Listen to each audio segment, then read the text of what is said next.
오늘 함께 본 성경 말씀은 시편 127편 1절에서 5절의 말씀입니다.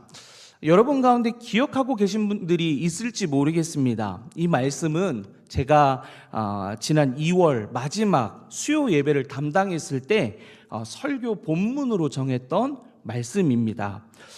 뭘 할 얘기가 더 있어서 동일한 본문을 또 정했나라고 여러분 생각하실지 모르겠는데요. 이 시편을 통해서 우리가 생각해 볼 수 있는 것이 두 가지가 있기 때문입니다. 지난 시간에 먼저 한 가지를 말씀을 드렸고요. 이 시편 127편 이 말씀을 보면 하나로 되어 있기 때문에 하나의 시로 보여집니다. 하지만 그 내용을 보게 되면 1절과 2절에서 한 내용을 보게 되고요. 3절로 5절까지 해서 또 다른 이야기가 하고 있는 것을 보게 됩니다. 그래서 1절과 2절을 중심으로 첫 번째 설교를 했을 때는 여호와가 아니하시면이라는 제목으로 말씀을 전했고요. 오늘은 3절로부터 5절까지의 중심으로 하여서 반대로 여호와가 아니하시면이 아니라 여호와가 하시면이라는 설교의 제목으로 우리를 향하신 하나님의 뜻하심을 발견하고 우리를 향한 은혜를 발견하는 그런 복된 시간이 되기를 간절히 소망합니다. 앞서 지난 설교를 갈무리하자면 이 시편 127편의 1절과 2절의 말씀을 통해서 시인은 이렇게 노래하고 있는 것을 보게 됩니다. 우리가 가장 이루고 싶고 지키고 싶고 수고하는 모든 것에는 여호와께서 아니하시면 그것은 헛되다라고 말하는 것입니다. 세상에 단 한 사람도 제외 없이 모든 사람들은 자신의 집을 갖고 싶어 합니다. 여러분 다 집 갖고 싶어 하시죠?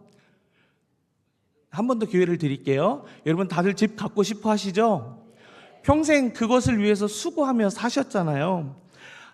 쌓아놓은 성이 있다라고 하면 그 성이 무너지지 않기 위해서 그것을 지키고 싶어하는 마음이 우리 모두에게 있습니다.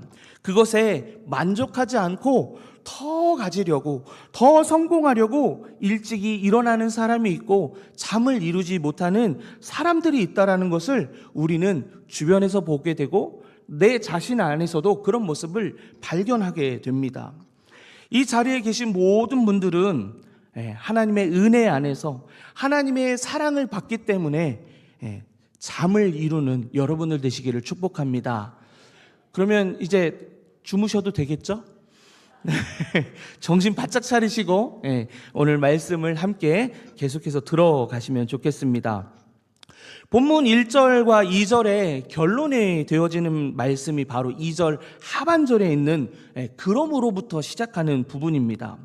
그러므로 여호와께서 그의 사랑하시는 자에게 잠을 주시는도다. 아멘. 여러분 가운데 불면증으로 여러분의 삶의 어려운 문제들로 인해서 잠을 이루지 못한다고 하면 이 말씀의 약속처럼 하나님 사랑하시기 때문에 꼭 잠을 주무시는 여러분들 되시기를 간절히 축복합니다. 하나님이 아니하시면 우리는 잠을 이룰 수 없습니다. 하지만 하나님이 하시면 그분의 사랑 안에서 우리는 잠을 이룰 수 있습니다. 비단 잠뿐이겠습니까? 하나님이 하시면 우리의 인생은 형통할 수밖에 없습니다. 저를 따라 믿음으로 함께 고백했으면 좋겠습니다. 뭐라고 고백하냐면 여호와께서 하시면 우리는 형통합니다 라고 고백하겠습니다. 여호와께서 하시면 우리는 형통합니다. 네, 너무 어려웠나요? 다시 한번 하겠습니다. 여호와께서 하시면 우리는 형통합니다. 아멘. 지금 여러분 하나님께서 복 주신다라고 제가 선언하고 있는 거예요. 그러면 어떻게 하셔야죠? 입을 크게 벌리고 따라 하셔야 되고 아멘을 외치셔야 합니다. 다시 한번 기회를 드릴게요. 저같이 인자한 목사가 없는 것 같아요. 자, 한 번 더 우리 믿음으로 고백합시다.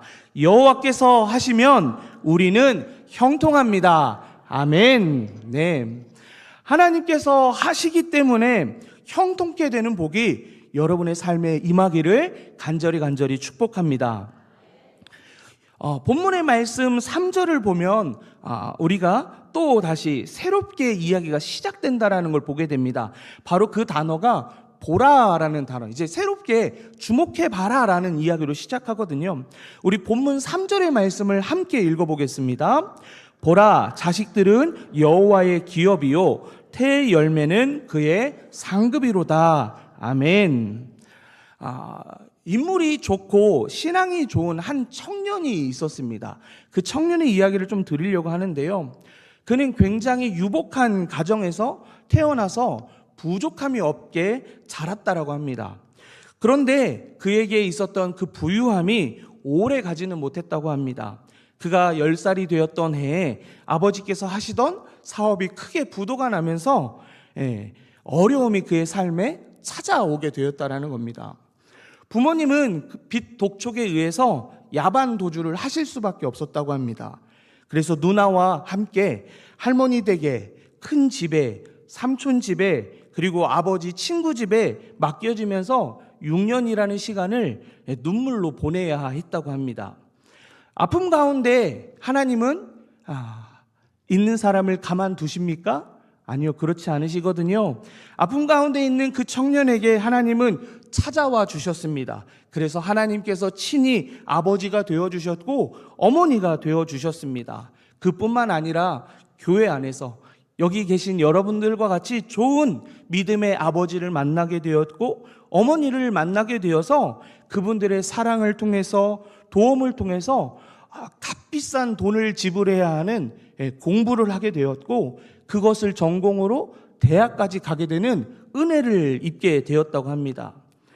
하나님이 그의 삶에 찾아와 주시고 도움의 손길을 통하여 꿈을 꾸며 공부할 수 있었던 것이 그 청년에게는 너무나 감격스러운 은혜였습니다. 그런데 이 감격스러운 은혜보다 더 큰 그의 인생 가운데 가장 은혜입니다라고 고백하는 것이 다른 것에 있었다고 합니다.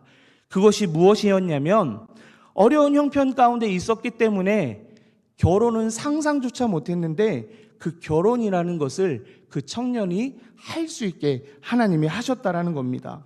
그렇기 때문에 그 결혼은 청년에게 너무나도 큰 은혜였습니다. 하나님께서 예쁜 아내를 주셨는데 아까 그 청년이 어떤 청년이라고 그랬죠? 인물이 좋고 신앙이 좋다라고 말씀드렸잖아요.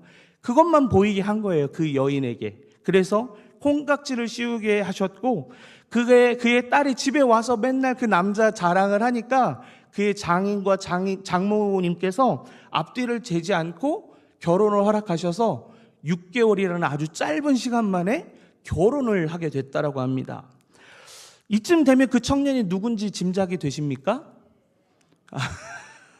네, 눈치가 엄청나시네요.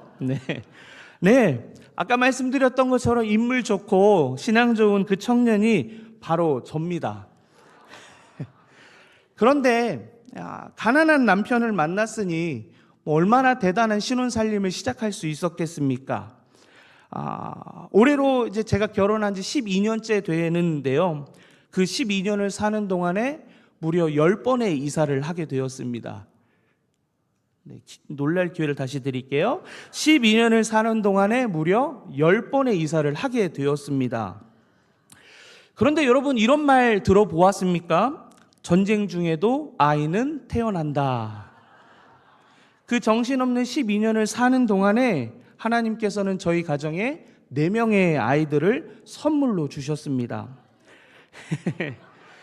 가난 중에 먹여주시고 꿈을 꾸게 하시며 살아갔던 그 은혜를 경험했기 때문에 비록 지금의 삶이, 내 삶이, 나에게 주어진 삶이 가난하지만 변함없이 힘겨운 삶이지만 그 아비가 경험했던 하나님의 은혜가 자녀들에게도 동일하게 임할 것을 믿고 결혼 전부터, 아내를 만나기 전부터 하나님 앞에 기도했던 것이 하나님 저에게 4명의 자녀를 허락해 주십시오라고 기도했는데 정말 하나님께서 그 소원대로 선물같이 귀한 아이들 4명을 주셨습니다. 본문 3절의 말씀과 같이 하나님을 향한 믿음의 삶에 하나님께서는 많은 기업과 상급을 저에게 주셨습니다. 본문의 말씀을 보면 자식을 첫 번째로 여호와의 기업이라고 말하고 있습니다. 이 기업이라는 단어를 원어로 살펴보면 상속, 재산, 그리고 유산을 뜻합니다. 기업은 조금 우리로 하여금 먼 의미로 느껴지는데 상속과 재산과 유산이라는 뜻입니다. 이것은 자녀가 무엇을 했기 때문에 그것이 부모로부터 주어지는 것이 아니라 부모이기 때문에 부모가 갖고 있는 것을 그의 자녀에게 유산으로 그저 준다라는 것입니다. 그러면 이런 의미에서 자식은 우리에게 어떤 의미를 갖게 되냐면 내가 낳아야지, 내가 언제 낳아야지 이렇게 계획해서 낳을 수 있는 것이 아니라 하나님의 은혜로 주어지는 것이기에 부모에게 너무나 귀한 선물이 될 수밖에 없습니다. 하나님께서 주셨기 때문입니다. 이어서 태의 열매인 자식은 하나님의 상급이라고 표현하고 있는 것을 보게 됩니다. 상급은 누가 받는 거죠? 일한 사람이 받는 일의 싹, 임금을 말하는 겁니다. 곧 자식은 주인이 되시는 하나님께로부터 받은 임금, 다시 말해서 그것은 선물과 같은 것입니다. 그렇기에 임신과 출산은 하나님의 선물인 것이 분명하다라는 것입니다. 그 많은 선물에 믿음이 마냥 좋아야 할 텐데 제가 그랬다라고 하면 오늘 이 말씀을 여러분들에게 드려야 될 이유가 있을까요? 없을까요? 없습니다. 그 많은 선물들, 제 인생 가운데 하나님 찾아와 주시고 저로 하여금 살게 하시고 꿈을 꾸며 그리고 늘 공급해 주신 은혜 안에, 그리고 꿈꿀 수 없었던 그 결혼을 하게 하시고 자녀를 4씩이나 낳는 그 과정 안에서 제 믿음이 하나님 앞에서 온전히 서 있지 않았던 순간을 만나게 됐다라는 겁니다. 몇 해 전 여름의 일이었습니다. 제가 받은 은혜와 그 선물들은 온데간데 없이 믿음 없는 사람의 모습으로 하나님 앞에 서게 되는 순간이 있었습니다. 그 광야의 시간에 있을 때 아내가 임신을 하게 되었습니다. 하지만 그 믿음 없는 남편 때문에 아내의 모습은, 아내의 반응은 무엇이었냐면 임신 테스트기조차 확인해 볼 수 없는 그런 불안한 마음이었습니다. 아이는 하나님께서 선물로 주셨다라는 것을 알았음에도 불구하고 눈앞에 보이는 그 상황들 때문에 아이를 어떻게 키워야 하지 하는 그 염려로 마냥 기뻐하며 즐거워하며 이 아이를 한 번도 환대해 주지 못했습니다. 동생이 생겼다는 소식, 그 소식을 그 위에 누나와 형들에게 얘기해 주지 못했습니다. 양가 어른들에게도 정말 오랜 고민 끝에 말씀을 드렸습니다. 그리고 3명의 아이들을 갖게 되고 낳는 그 과정 안에서 저를 사랑하는 많은 지인들에게 정말 기쁨으로 그 소식들을 전했었거든요. 근데 이 4번째 아이에게는 그런 모습이 제 안에 없었습니다. 여러분, 그런데 제가 말씀드렸던 제 삶을 통해서 저를 먹이시고 입히신 분이 누구였습니까? 제 삶에 비싼 학비를 채워주시면서 오래도록 공부하게 하신 분이 누구십니까? 세상 천하보다 여러분을 귀하게 여기셔서 예수 그리스도를 통하여 구원받게 하신 여러분 앞에 말씀을 전하는 목사로 세우신 분이 누구십니까? 하나님입니다. 그런 은혜 안에 살게 하셨음에도 불구하고 믿음이 없는 아비는 생명이 어디에서 오고 그 생명을 누가 책임지는지를 잊어버렸던 것입니다. 그 시기에 계속 제 마음을 쳤던 말씀이 오늘 본문 3절의 말씀이었습니다. 이 말씀이 저를 흔들어서 깨워서 하나님 앞에 그 믿음 없음을 회복하게 하셨고 아이를 낳기로 결정하게 되었습니다. 그래서 그 아이가 저희 가정 가운데 찾아온 지 10주차 되는 날에 정기검사를 받으러 아내와 함께 병원에 갔습니다. 그리고 그날 아이들에게, 먼저 태어난 우리 아이들에게 동생이 생겼어 라고 얘기하면서 파티를 열어주려고 계획하고 그날 병원에 갔습니다. 그런데 저희 가정에 무슨 일이 생겼는지 여러분 아세요? 그 아이가 한 번도 저희 가정에게 환대를 받지 못하고 하나님께로 다시 돌아가는 슬픔을 경험하게 되었습니다. 아이의 떠남이 저의 믿음 없음 때문이라는 것을 너무나 잘 알았기 때문에 제 삶에 마주한 그 상황이 너무나 속상하고 너무나 슬펐습니다. 그래서 참 오래도록 긴 시간을 눈물로 보냈던 기억이 아직도 생생합니다. 여러분, 여호와께서 하시면 우리는 그것을 믿으면 됩니다. 혹 믿음이 흔들려 잠을 이루지 못하고 자녀를 잃게 되어도 하나님은 오늘 저와 여러분을 위해서 일하고 계신다라는 것을 잊지 마시기 바랍니다. 말씀 앞에서 몸부림치며 살아가는 이 목사도 주어진 상황과 현실 속에서 흔들릴 때가 있습니다. 하물며 이 목사도 흔들리는데 우리 자녀들, 세상 속에서 살아가는 우리의 자녀들은 얼마나 흔들릴 수밖에 없겠습니까? 그들을 향하여 하나님의 기업이 되고 하나님이 주신 상급이다라는 이 말씀이 얼마나 그들 마음 가운데 설득력이 있는 말씀으로 다가올지 저도 확신할 수 없다라고 조심스럽게 말씀드립니다. 오늘 그들의 아비와 어미로 우리를 바라보는 우리 자녀들에게 자식들이 우리의 기업이다, 열매가 된다고 고백하는 여러분의 삶이 되기를 축복합니다. 그래서 그 믿음, 우리 엄마가, 우리 아빠가 나를 하나님이 주신 기업이라고 생각되어지는 삶, 하나님이 상급으로 주어진 귀한 선물이다라고 보여지는 그 믿음의 삶을 통하여서 자신들의 삶도 그렇게 살아가는 우리 청년들이 되도록 우리 어머님들이, 아버님들이 더욱 그렇게 살아가시기를 간절히 축복합니다. 세상은 하나님의 말씀이 아닌 것으로 우리를 미혹하고 믿음과 무관한 삶을 살아가라고 우리를 유혹합니다. 자녀에 관한 속담이 있습니다. 어떤 속담이 있냐면요, 가지 많은 나무에 바람 잘 날 없다. 어떤 뜻인지 대충 아시죠? 제가 이번에 정확하게 말씀드리겠습니다. 가지가 많으면 바람에 잘 흔들려서 잠시도 가만히 있을 수 없듯이 자식을 많이 둔 부모에게는 걱정이 그칠 날이 없다라는 것입니다. 여러분, 정말 그렇게 생각하십니까? 그것이 맞는 말이라고 생각하십니까? 제가 이렇게 질문하는 건 그 말이 맞기 때문에 여러분에게 질문 드릴까요? 이 세상, 자식에 관한 이 세상의 속담을 향하여 오늘 이것이 우리의 생각과 우리의 믿음 안에서도 동의되어진다라고 하면 오늘 본문의 말씀 4절과 5절에서는 하나님께서 무엇라 말씀하시는지 한번 확인해 보았으면 좋겠습니다. 우리 4절과 5절의 말씀을 함께 읽겠습니다. 젊은 자의 자식은 장사의 수중의 화살 같으니 이것이 그의 화살통에 가득한 자는 복되도다. 그들이 성문에서 그들의 원수와 담판할 때에 수치를 당하지 아니하리로다. 아멘.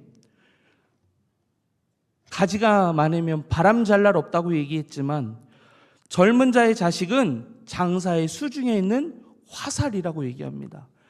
전쟁 가운데 나아가는데 여러분 손에 화살이 없다라고 하면 그 전쟁에 이길 수 있겠습니까? 하나님은 여러분에게 자녀를 그렇게 주셨다라고 얘기하고 있습니다. 그리고 그의 화살통에 가득한 자는 복되다라고 하나님은 말씀하고 있습니다.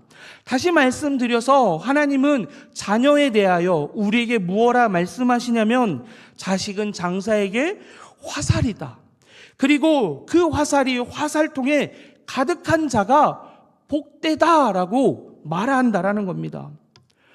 본문의 말씀에 장소적인 배경이 어디냐 보게 되면 바로 성문입니다. 당시의 성문은 마을에 법정이 열리는 장소였습니다. 그래서 이곳에서는 법적인 문제, 행정적인 문제, 개인 간의 문제가 성 안에서 발생되는 여러 문제들이 이곳에서 재판으로 이루어지는 장소가 바로 성문이었다라는 겁니다. 그런데 여러분, 원수와 단판 짓는 그 상황 안에서 누가 이길까요?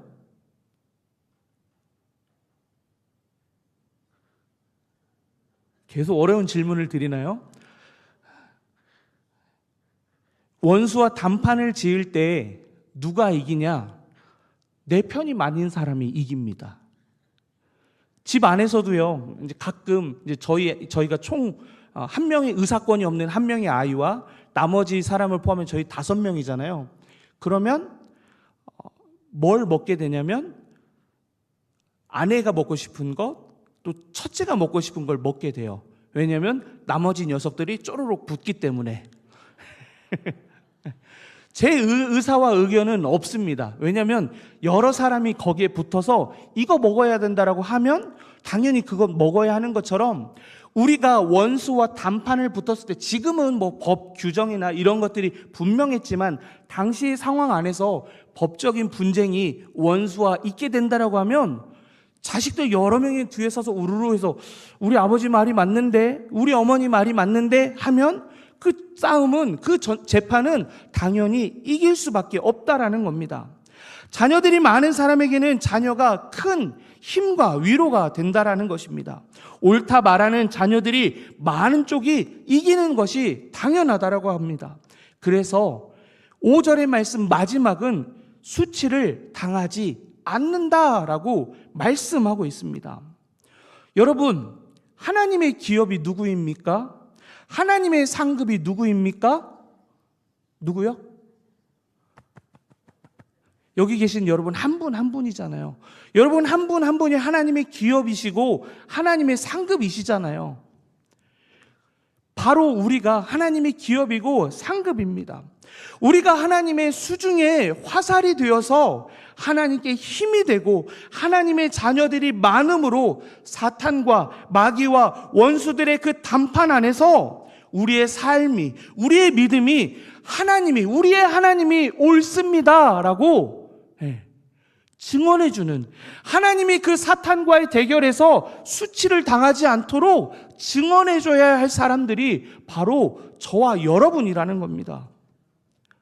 여러분이 그렇게 하나님 편에 서서 하나님의 자녀로, 하나님의 기업으로, 하나님의 상급으로 하나님에게 큰 힘과 위로를 드리는 자녀들 되기를 축복합니다.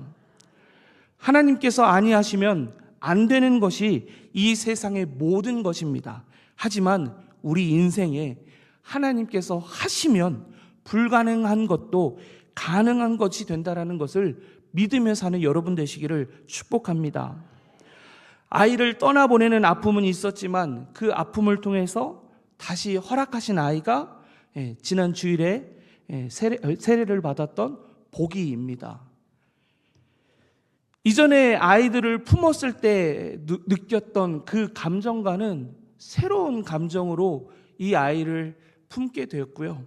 그리고 아시는 분은 아시겠지만 이 아이가 안면 기형을 가지고 태어났고 평생의 수술을 조금씩 받아가야 하는 그런 아픔이 있는 아이라는 걸 여러분 아실 겁니다. 그런데 앞서 보낸 아이의 그 과정을 통해서 하나님께서 저로 하여금 더욱 분명하게 알게 하신 오늘의 말씀이 이 아이를 그저 슬픔으로 바라보는 것이 아니라 이 아이를 통해서 순간순간 하나님의 하심으로, 하나님의 은혜로 살게 하신다라는 것을 이제는 흔들리지 말라고 이 아이를 통해서 매 순간순간마다 경험하며 살게 하셨다라는 겁니다.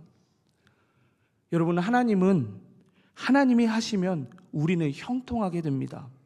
저와 저희 가정만이 아니라 이 자리에 있는 모든 성도님들의 삶에 하나님께서 하시면 그 형통의 은혜가 임하게 될 것입니다.